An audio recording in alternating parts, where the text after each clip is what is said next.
Hey there, I'm Lee Ullman here with some big news from the National Young Farmers Coalition.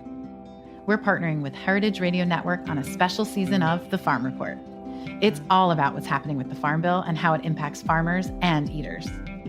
I am growing diversified vegetables on land that's been in our family for 150 years. And so with the pandemic, gentrification, property values going up, we had to sell the land and we lost it. Join us as we uncover the untold stories behind this massive piece of legislation that shapes how we grow our food, what we eat, and so much more. The problems we have had, those are things that come from earlier Farm Bill and USDA policy, right? Like Earl Butz, get big or get out. You know, it's my responsibility to know not only what I'm eating, but then like how that all came to be. And realize like, wow, like this piece of legislation, all this money, like it's technically something that I support as a taxpayer. While Congress debates the next Farm Bill, this is not just an invitation to listen. It's a call to action. Be part of the conversation. Subscribe to the Farm Report on Heritage Radio Network, wherever you listen to podcasts. Today's program has been brought to you by Hearst Ranch, the nation's largest single-source supplier of free-range, all-natural, grass-fed, and grass-finished beef. For more information, visit HearstRanch.com. Broadcasting live from Bushwick, Brooklyn, you're listening to HeritageRadioNetwork.org.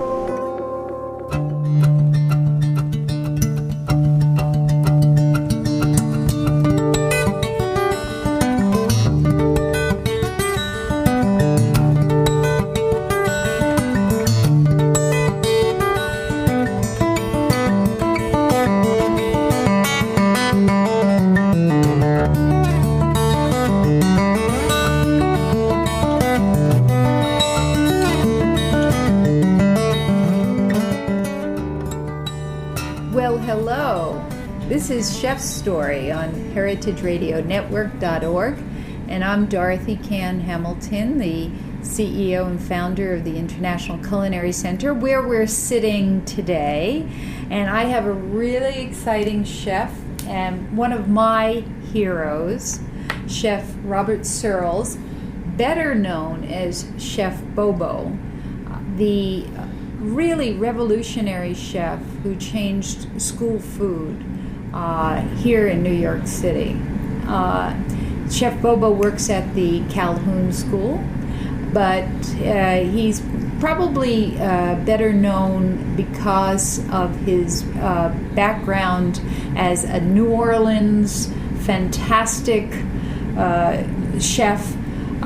He's written books on children's food, but the most important accolade I think he's received that I know of is that Dr. Marion Nessel from NYU thinks he has the best school food program in America, and we're going to be talking about that today. But Bobo, welcome. Welcome. I get such a kick out of you introducing me as Robert Searles. You know why? I'm probably the only one who knows you with that name. Because we go back to the interview at Calhoun, and when you introduced me there, you introduced me. I want you to know Chef Bobo, but I also just learned his real name, and I'll introduce you as that name too. So it's good. Both names are good. I really love Chef Bobo. All right. Well, Chef Bobo has a really interesting past. As I said, he's a native in New Orleans, and he went to University of Mississippi, Ole Miss in Oxford, and he's got some stories. But he's had quite a life working with Air France. But one of the big ones was he came to FCI. He's one of our grads, but he was private chefing too to none other than Derek Jeter. So let's get right into it. Bobo, you're born in New Orleans. Born in New Orleans. How long were you there? Were you raised there your whole? I was there. We moved to Texas for a while, and then we went back to New Orleans, and then. Why don't you have a Southern accent? Oh, I do. You'll hear it. It's coming out. It will. Now that you mention it, it'll become very Southern. I try to hide it much of the time. Okay. But at 18, I went to college, all the way north to Ole Miss, and. After graduating, I realized in the South, if you want a career, it's either got to be in tourism or food. And back in those days, there wasn't really a career in food. And I didn't want to go into tourism, so I moved to New York. And I got involved in human resources. Wait, what'd you study at Ole Miss? Not tourism. Communications. Oh, communications. Right. And I had a second major in zoology, so I guess you could say I could talk to the animals. What better city to live in than in New York? Oh, wait, now I've got to tell you this joke, because you're from New Orleans. Right. Do you know how you're in a Cajun zoo? How? Because next to the Latin name, they give you the recipe. That is so true. That is so true. Okay. So you moved to New York. Yes. And what were you looking to do? I was looking to, I wanted to be an actor. But I also learned that you have to pay rent in New York. Mm-hmm. So I got a job with Alexander's Department Stores in the corporate training department. And I worked for a woman there who became my very best friend. Her name is Jody Morrow. And while we were working together, she met her soon-to-be husband, Cousin Brucey. Cousin Brucey, New York radio legend. Yes, New York radio legend. Yeah. Yes. So we worked together for 2 years. Then I went to Doubleday Bookshops as an assistant general manager for their chain all across the United States. And I left there after about 3 years over some little problems with the direction the company was headed in.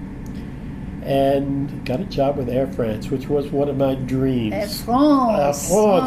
S'il vous plaît. Yeah. And it was a dream. It was really a dream. An interesting part of that is the first time I went to Europe, I flew Alitalia. But when I got back, I kept my bag.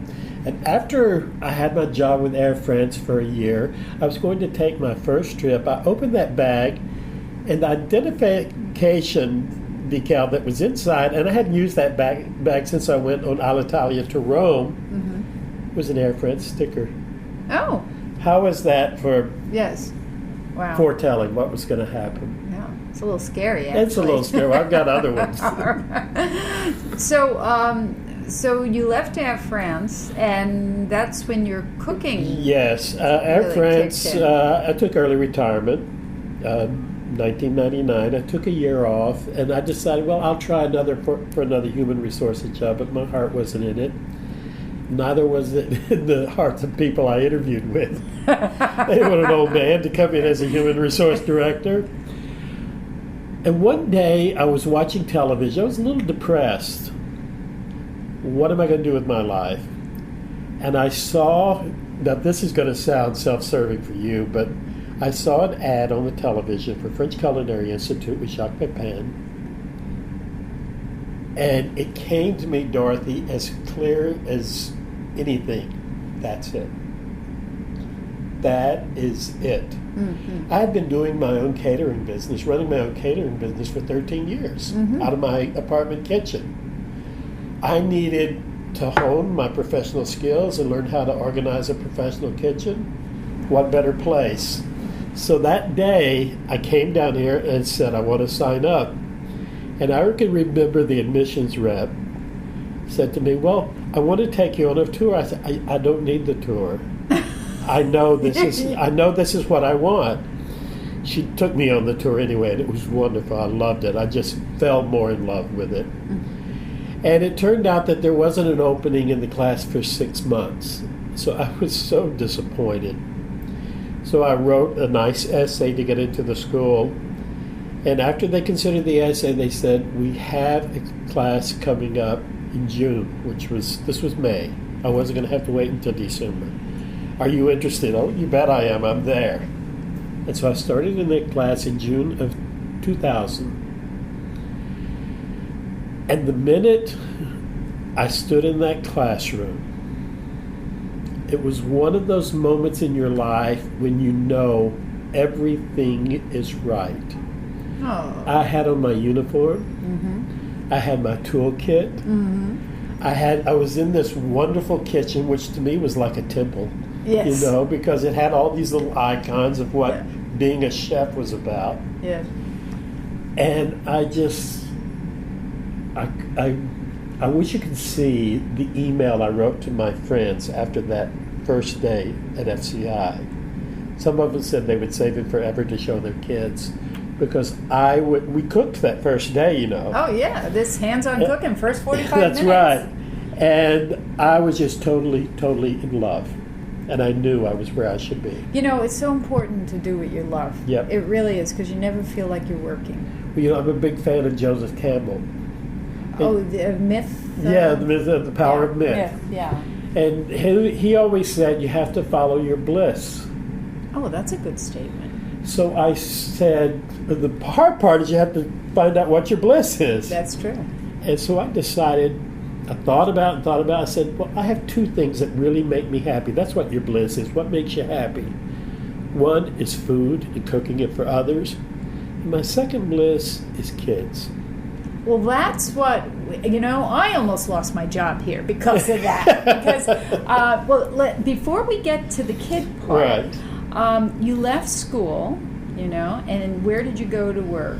After I finished here, well, about 6 weeks before I graduated, Sue Lafreri came to me. She said, would you be interested in staying on as an assistant chef instructor? I said, oh my goodness, this being in the right place is going a little too far. I've been paying to go to school here, now they're going to pay me. I said, absolutely, I would love to be here. I also, at about the same time, maybe it was about a year and a half later, went to work for Derek Cheater. Can you talk about that? I know he's a very private man. He's a very private man, but there's no secret that I was his first personal chef. And the story of how that came to be is sort of fun. I was doing some freelance chefing for IMG, the marketing firm that represented him. And his agent wanted to give him a gift of a chef for a month to see if it would help him eat better. And if he liked it, he would then pick up paying me. So they didn't tell me who it was for. And so finally, I didn't hear from him, but I knew it was for Derek Jeter. I don't know why. I mean, it's like everything else has happened, you know. And I called him. I said, you know, you wanted me to work for one of your clients, but you haven't said any more. They said, we need to arrange an interview for you with Derek Jeter. I said, okay. So I went to his apartment, 88th floor of the Trump building over on the east side, and we hit it off so nicely. He was so much fun, and I put him at ease, he put me at ease, and we just had a great talk. And we talked to him about what he likes to eat, and he said, well, I like chicken. Well, that's good. That's good. That's a start. And I said, well, show me your kitchen. Let me see what you got. This is classic. He said, well, I don't think there's anything in there. So we get up and we go to this beautiful kitchen overlooking the Chrysler Building and the Empire State Building and the East River. And I said, well, you've got all these wonderful cabinets, and let's see what you got. He said, I don't think anything. So you go open a cabinet. He said, nothing there. Go to the next cabinet, nothing there. All the way through all the cabinets. He'd never looked at any of them. How big a kitchen was it? It was the size of this office, which is pretty big. Yeah. And in the refrigerator, I opened the door of the refrigerator. There wasn't an inch of space. Oh, what was in there? Gatorade. Not beer. Nothing. Gatorade. Oh my gosh, is Gatorade gonna love this interview? Yeah, I guess so. But we hit it off, and then for 2 years I worked for him as his personal chef. Now, was it true that he couldn't go to a restaurant after a game? Yeah, well, I think that's probably still the case. He's so recognizable and so loved. Yeah, so loved. Yeah, that when he goes anywhere, people are all over him. So the opportunity of being able to come home to food was very important. But where was he eating before Bobo? Well, this is probably the part I shouldn't tell.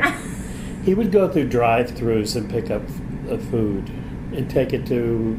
Like drive-through McDonald's? Yes, that type of place. The poor guy. Because that way he wouldn't be recognized, or if it was, he could control it, and take his food to the Yeah, back to Yankee the Stadium apartment. or to the apartment, yeah. Oh, that's sad. All right, well, we're going to take a break here. Okay. And when we come back, we're going to visit really the most important part of your cooking career, what you're doing now.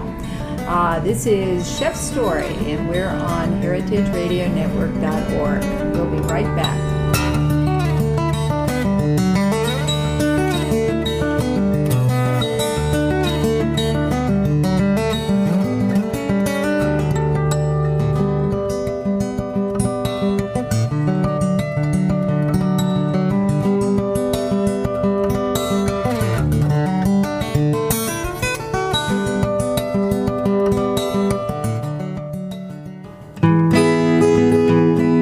Hearst Ranch grass-fed beef, pasture raised on 150,000 acres in Central California. Hearst Ranch grass-fed beef, free range, sustainably produced, humane.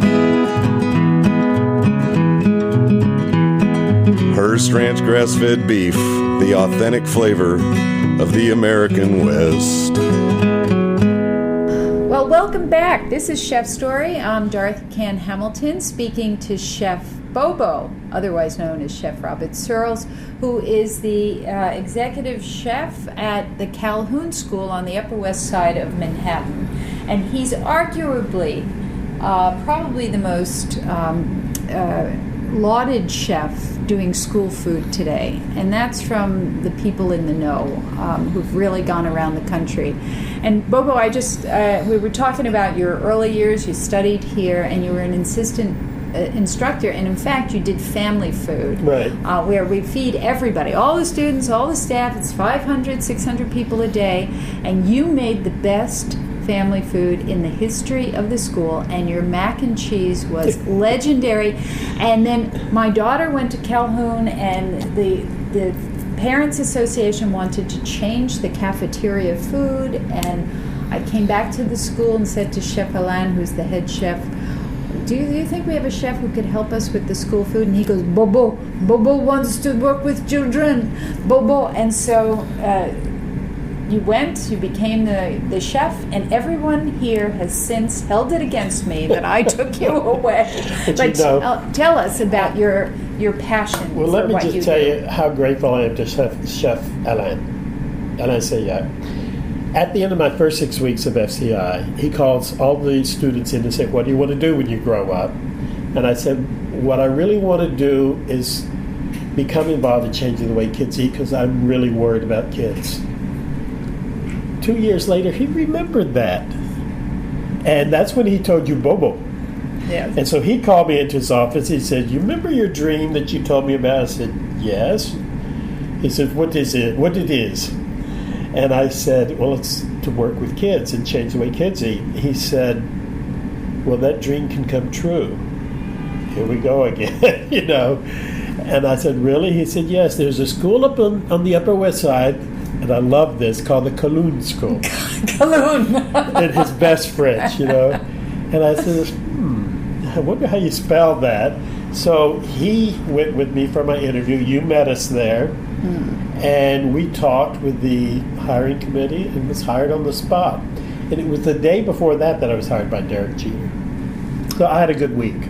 Wow. Yeah. So you were doing that the same time you were at Calhoun? Yes. So now, people think, it's rocket science to go in and change the way kids eat and schools operate. Tell us what was at the Calhoun School when you went there, and what were the things you did, and how long did it take you? It's not as easy as one would hope it would be. I thought they would just be like family meal here at FCI.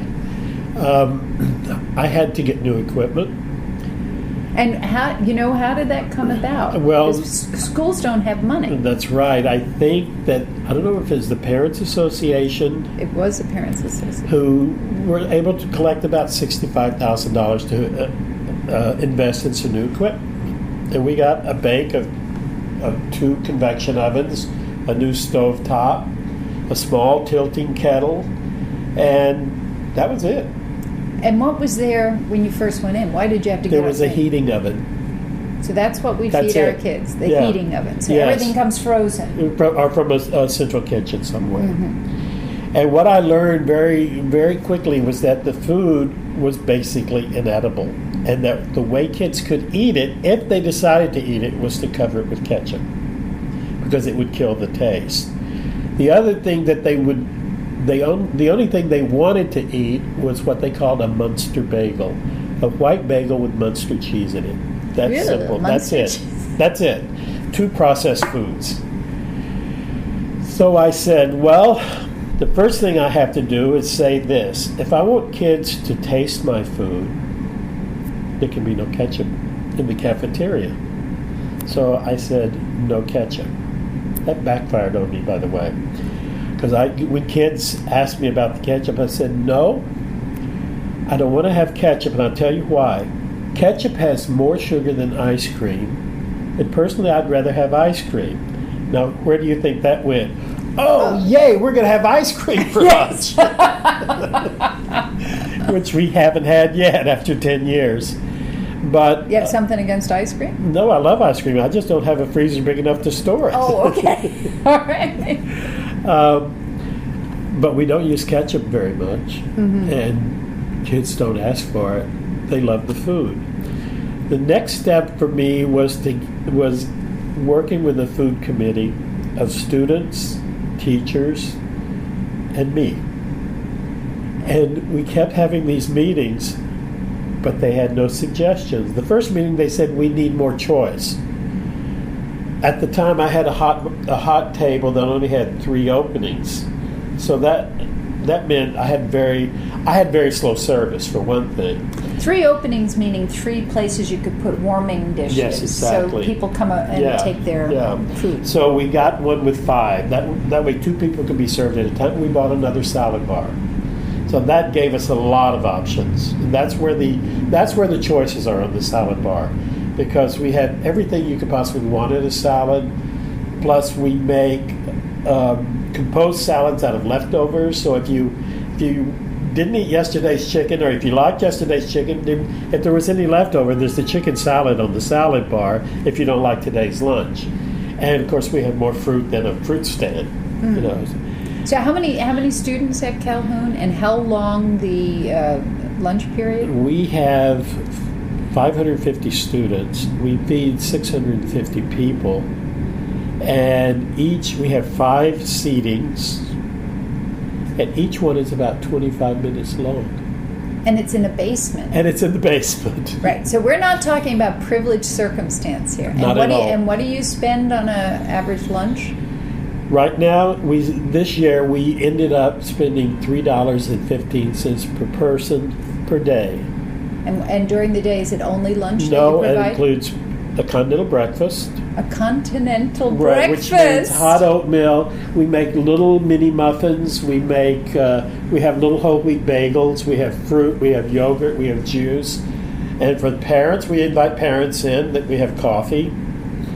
We have a really good coffee now, and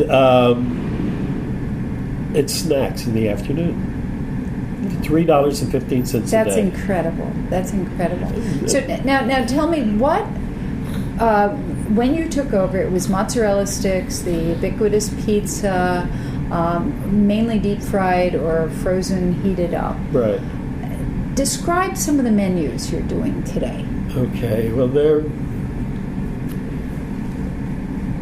menus. Can I get something out of my bag that will help me with that? Because we offer such diversity. You really do. I mean, the reason 650 people eat there, I will say this. On the Upper West Side, the school is a block from a McDonald's and many other great little Chinese joints. You know, this is New York City. It's not a bad Got Zabar's. place. Yeah, Zabar's is right there. And the teachers all used to go out. And the minute that Bobo started working his magic, the teachers stayed. The students stayed, because seniors, I think juniors and seniors used to be able to go out. But the food was better inside. And quite frankly, there are a lot of actors that have their children there, and I remember seeing Fran McDormand and Joel Cohn, who had their son in the school, had breakfast every morning. Some days I thought it was the Academy Awards. I'd see a few actors in there. But anyway, tell us about your menus. Okay. Read some of them. All right, let's look at some of the entrees. We'll have the rigatoni with pesto sauce. Now, this isn't just rigatoni; it's freshly made rigatoni, and it's used making with spelt flour. So it's spelt rigatoni. Oh, so the gluten-free people. That's can right. Eat it. Yeah, and it's delicious. It's nutty, and it's. Recently, I had to serve white pasta because I didn't call in time for the spelt from our supplier. And kids asked me, what happened to the good pasta? All right? Right. And they were talking about the spelt pasta, or what some people would think of as a whole wheat type of pasta. And of course, from my part of the country, Cajun catfish. This is one of the favorite things on the menu. The Cajun catfish is marinated in buttermilk. We put panko crumbs on it that have been seasoned with thyme and oregano and 3 different kinds of peppers and dry mustard. And we roast it in the oven. It becomes very crisp, almost like fried fish. And we serve it with a little remoulade sauce and lemon, and it's so good. And kids love it. Oh, my God. Absolutely. It's one of the favorite things we do. And chicken etouffee, that's New Orleans. Chicken etouffee. Oh my gosh, this really has gotten right. We have our moments. Can the students pronounce it? Yes, and we see. This is all part. The reason a lot of schools don't improve their school food is they say it's 30 minutes. It doesn't matter. There's no learning, and this is where we prove those people wrong. There's a lot of learning. They learn what an Indian kid will eat at lunchtime because we're having it too. They're learning the racial influences on food from various parts of the country because we eat that food and I tell them where it came from. And so there's a lot of learning. They're learning how much is enough by portion control. Now, do you portion control yes, for the kids? Yes, we do. Absolutely. The only thing we don't portion control is the salad bar, the fruit, and on any given day, maybe the vegetable. Because kids love vegetables, and I'm... Wait, kids love vegetables? Kids love vegetables. I'm here to tell you. What kind of tell me what All right, vegetables I'm going to tell you the favorite loving. ones. Roasted green beans, roasted broccoli, asparagus, zucchini, and cauliflower. Brussels sprouts. The kids love them. All right, tell love us. Them. They'll come back for seconds and thirds and fourths if we let them. How do you do your Brussels sprouts? Okay, we cut them in half. It's really hard. We cut them in half. We toss them in olive oil, sprinkle them with a little salt and pepper, and put them in a hot oven until they turn brown. Because they're caramelized. They're caramelized, and that's the natural sugar, so they're sweet. Yes. And we take them out, and that's all there is to it. There's no pixie dust on that. Oh. So we do the same thing with broccoli. We do the same thing with asparagus, cauliflower, any vegetable that you could cook like that. You make a lot of stuff from scratch. Everything. So how many people in your kitchen? I have 6 other chefs besides myself. I have a salad bar prep lady, Rosa. You remember Rosa? Rosa, yeah. And I have a pot washer. Okay, so there's 8 of you. There's 8 of us. 9 of us. Right. And then we're going to get into how you're proselytizing and changing America because these people don't stay; they go out. So tell me, what were your biggest challenges in affecting these menus? I mean, the kids are. This is 10 years into it now. So tell us what were your challenges? The challenges were parents who were afraid their kids wouldn't eat the food before they had the chance to eat it. Really? Yeah. There was one parent who came down when her son was in the 2nd grade and he wasn't eating, and she said to me, "You have to give me a bagel. My son isn't eating." I said, "But I don't have any bagels because I don't serve bagels at lunch." And she said, "You have to give me one." I said, "I don't have any." I did have them, but I was lying. She said, "Well, I will just start sending a bagel in his lunch every day." I said, "That's your priority, but I don't recommend it." That kind of thing I've had to deal with a lot.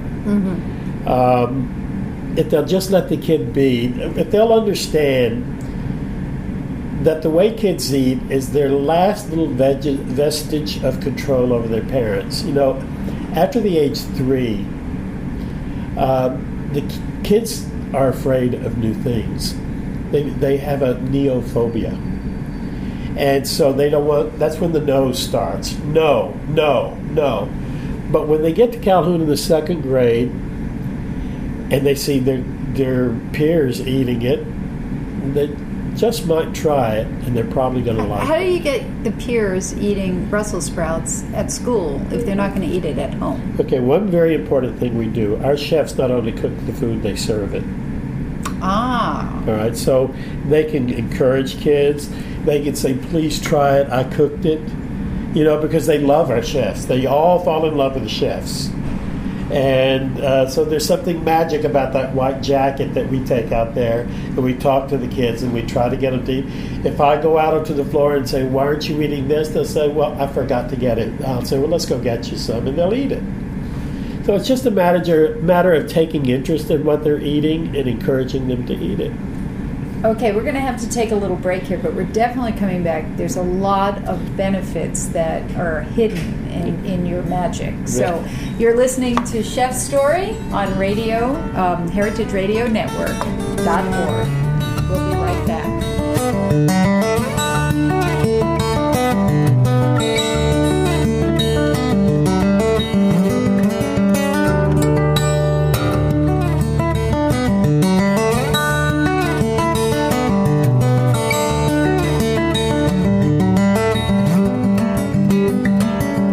HeritageRadioNetwork.org is dedicated to providing the most up-to-date information and news on the food industry. Interviews with chefs and in-depth pieces on food systems take listeners literally from the farm to the fork. Can you hear this anywhere else? Nope. Press the donate button on our website and learn how you can become a founding member and support the station. Welcome back. It's Chef's Story with Dorothy Cann Hamilton speaking to Chef Bobo of the Calhoun School in New York City, and he is a magician. He gets grades 2 through 12, not only eating, but Bobo, after 10 years of working your magic at Calhoun, I understand that the seniors last year dedicated the high school yearbook to you and the kitchen staff. Can you tell us about that? Oh, that was the biggest surprise in the world and one of the most touching moments of my life. You know what that means? It means thank you. It means we really appreciate that you've done this, that we love you for it. It's what they say, we love you for doing this. And what did you do for them? I changed the way they eat. I made them understand what food was about. I helped them develop their palates so that they understood what real food tastes like instead of what they were eating before. And I taught them how to cook it. You know, so you have cooking classes? Yeah, we have cooking classes for kids in the 5th, 6th grade, and which is a curriculum-driven cooking class now, and where they step by step learn to create an entire menu, and in the last class they cook for their parents. The whole meal, the whole 3-course meal, appetizer, entree, and dessert. Can you tell us a menu? It would be probably like a vegetable soup with roasted chicken and some maybe roasted cauliflower. And for dessert they would do a little apple tart. Oh, nice. You know, for a kid in the 5th grade, that's big. That is big. And that means they can cook for themselves at some point. Instead of going to one of these fast food places, they can stay in and say, you know, it'll be fun if I cook it.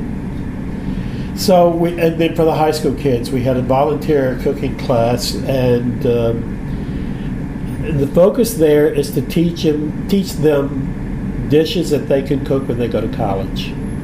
Oh, how interesting! Yeah, so, what kind of stuff were you teaching them? It would be things like Cajun catfish, basically from our recipes of the things that they really loved. And they're cost effective too. It is cost effective, very much so.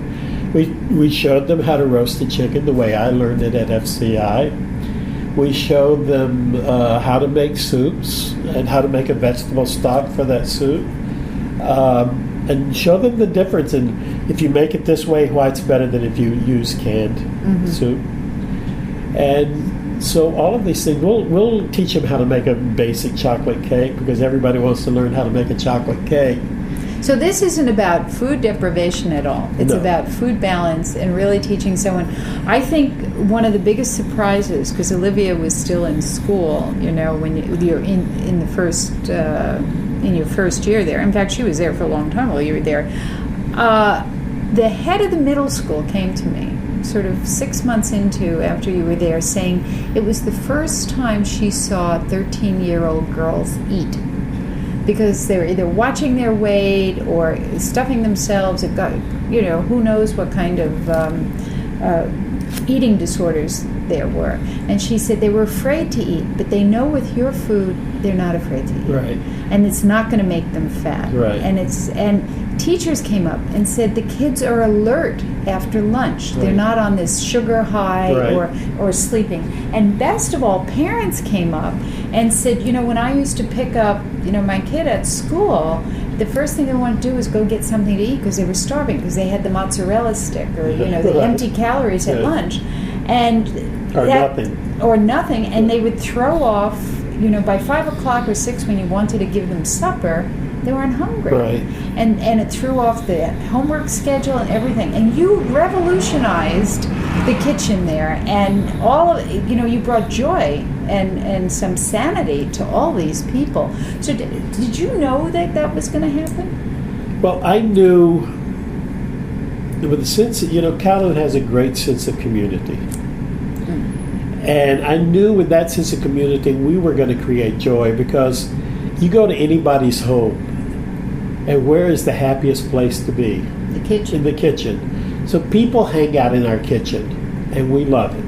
If kids want to come spend an hour helping us cook, absolutely, we're happy to have it. Do you remember Bobby Aronson? Sure. Bobby Aronson this year had to do a 6-week internship. He did it with us in the kitchen. He was fabulous. You're going to see him here one day, I promise you that. Yeah. Really? He was amazing. He was focused. He was committed. He was just great. So you take the food out of the kitchen too, don't you? Get involved with the curriculum at Calhoun? Absolutely. We've always talked to teachers and said, look, if you have something that we can demonstrate in your classroom about food. For instance, in the lower school Spanish class one time, we talked about chocolate being used for food that's not candy or cake or cookies. We made mole sauce for them. Of course, we tried to create it on a day when, close to a day when we're having mole sauce in our food online. And when they come to the line, everybody wants it because they've had it. They tried it in that atmosphere where there's no pressure. Up in the classroom. Up in the classroom. We did the same thing with quinoa for the 5th graders. I took quinoa up and showed them the raw quinoa, the dried, and I showed them how we cooked it, and I showed them something that was cooked, and was able to show them that if you look into each little seed, because it's a seed, not a grain, you can see the stigma in it that's going to bloom someday to be a quinoa plant. And they were so fascinated by that. Quinoa now is one of our favorite things on the menu. Really? Yeah, can you believe that? And so we go to the classroom to talk about food. I did a nutrition class this year for 6th graders, and 3 of them for 3 different units. And we talked about My Plate and the Healthy Plate and how we use it to plan our menus. And, you know, I was telling them information, but they were giving me much more information than I was giving them because they understand what we're doing. At the 6th grade, they understand the kind of food program we are presenting to them. Because they've had it since the 2nd grade. That's right. And to them, that's normal. Yeah. Now, another thing this year, for the first time, I taught a class to seniors on the politics of food. My gosh, how fantastic. It was... Was it a full semester? It was. We have a mod schedule now.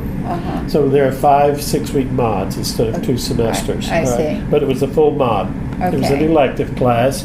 It was over enrolled, so they had to eliminate people. Only 13 people could be in the class.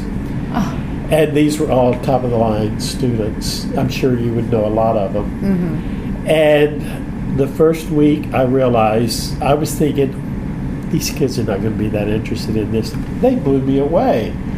Dorothy, I've never had to work so hard in my life trying to keep up with these kids for where they were taking this information about So what the was politics of food, sustainable farming, the big corn fields of Iowa and The where subsidy. that corn was going, the subsidies, the farm bill, all of these things that really affect them. We had a big, heated debate one day on should New York pass a soda tax. Oh, how'd they fall out on that one? Well, the side that won was the side that said no, that it won't cure anything. But both sides were vigorous, very vigorous in their debate. But in that first week, these were seniors. Many of them had been eating with me for 10 years. I understood that I had done my job. I had really done my job. They were telling me they can't eat McDonald's anymore. Yeah. They can't go to any fast food place because the overlying taste is so offensive to them. And of course, we were getting into all of that with the corn products. Yes. And how everything you eat today has corn in it. In some form or another, whether it's a chemical and they were great. We went to the White House. You went to the White We went to the House. White House. We had a 1-hour meeting with Marion Nessel. Oh, Dr. Nessel at NYU. Yes, and we went to the White House kitchen and garden. And that's because of your personal That's connections with the pastry chef. That's right, exactly. Yeah, right? But he was wonderful. What a privilege. Oh, it was a great trip. And we came here for a day. To the International Culinary Right. Center, yeah. And it was a great class. I'm doing it again in the fall. And it's oversubscribed, I'm sure. Right. But, isn't this intelligent? Because this is learning they will carry through the rest of their life, Yes. and it will positively affect them. They know how to eat. That's exactly what I wanted. I wanted them to understand what real food tastes like. I wanted to develop those little palates of second graders, and as they went on, I wanted them to understand what really good food tastes like. Mm-hmm. I can remember in my interview, Alan Sayak saying, anybody can cook a carrot, but Chef Bobo knows how to make that carrot delicious. Oh. And that has always stuck with me. And that goes back to French technique, of course. Mm-hmm. Because that's what French technique is getting the best out of food. Well, I tell you, we just got the best out of you. I'm going to have to close this interview, but you're going to come back. The one thing I would like to put you on the spot. Okay. I know you've been incredibly generous with anyone who wanted to come in and see what you do. Yes. We've had many heads of schools come in to look at your operation. Would you be willing to invite people out there who would like to get in touch with you to come in and see your operation? Because it is so special. That's not putting me on my spot. That's putting me on my platform. Because I love doing that. And let me just rush to say that over these 10 years, 5 of my chefs have gone on to run food programs in other schools. Yeah, you were an incubator. Well, an incubator, laboratory, whatever. Yes. We train them how to do this, and then they go out to school. So, if you're thinking about maybe my school can do better, come see me, and I can maybe even have a chef for you. Well, really, I think that will change how America eats. And if anybody really wants to take Bobo up on that, just get in touch with us at the radio station, write your comments. I would say go eat his food. I mean, that's the other bonus because it is absolutely delicious. Well, Bobo, thank you, and I have to say I am so proud of you. I'm just thrilled with what you're doing. You are changing America. I'm doing what I love. Well, good. It's a love affair. Good. Well, thank you. We're going to close down now, and I just want to thank our producer, Jack Inslee, and our assistant producers, my couple of students here, Heidi Tickle and Joe Sevier, and we'll see you next week.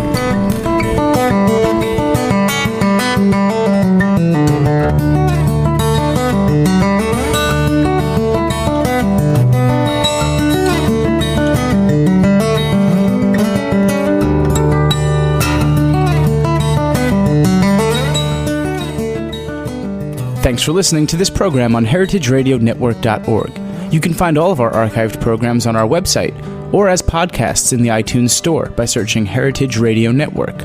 You can like us on Facebook and follow us on Twitter at heritage_radio. You can email us questions at any time at info@heritageradionetwork.org.